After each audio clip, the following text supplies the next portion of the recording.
To his brother Nikolay, by Anton Pavlovich Chekhov. Moscow, 1886. You have often complained to me that people don't understand you. Goethe and Newton did not complain of that, only Christ complained of it, but he was speaking of his doctrine, and not of himself. People understand you perfectly well, and if you do not understand yourself, it is not their fault. I assure you, as a brother, and as a friend, I understand you and feel for you with all my heart.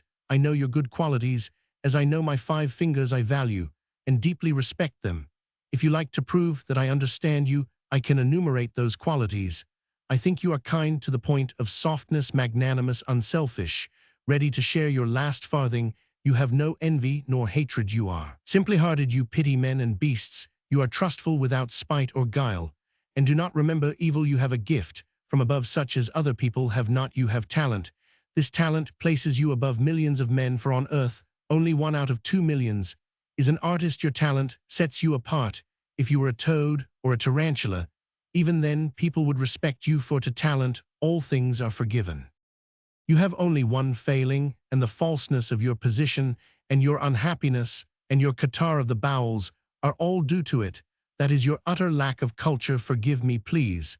But veritas magis amicitii, you see, life has its conditions. In order to feel comfortable among educated people, to be at home and happy with them, one must be cultured to a certain extent. Talent has brought you into such a circle. You belong to it, but you are drawn away from it, and you vacillate between cultured people and the lodgers vis-a-vis.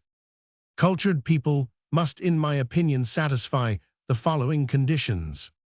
They respect human personality, and therefore they are always kind, gentle, polite, and ready to give in to others. They do not make a row because of a hammer or a lost piece of India rubber. If they live with anyone, they do not regard it as a favor and going away. They do not say nobody can live with you. They forgive noise and cold and dreed-up meat and witticisms and the presence of strangers in their homes.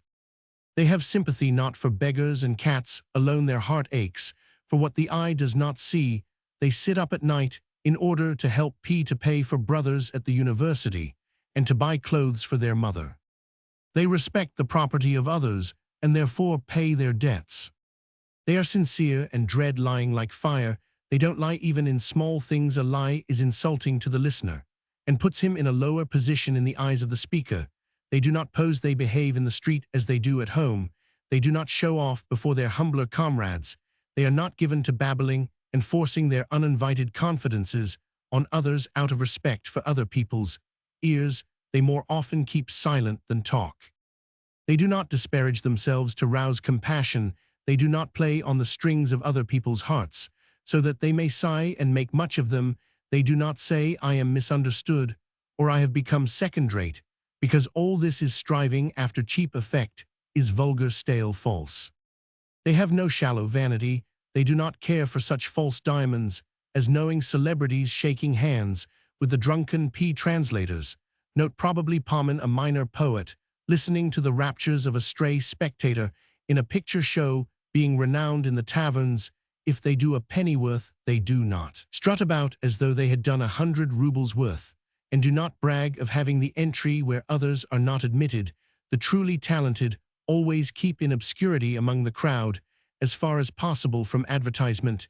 Even Krylov has said that an empty barrel echoes more loudly than a full one. If they have a talent, they respect it, they sacrifice to it. Rest women, wine, vanity. They are proud of their talent. Besides, they are fastidious. They develop the aesthetic feeling in themselves.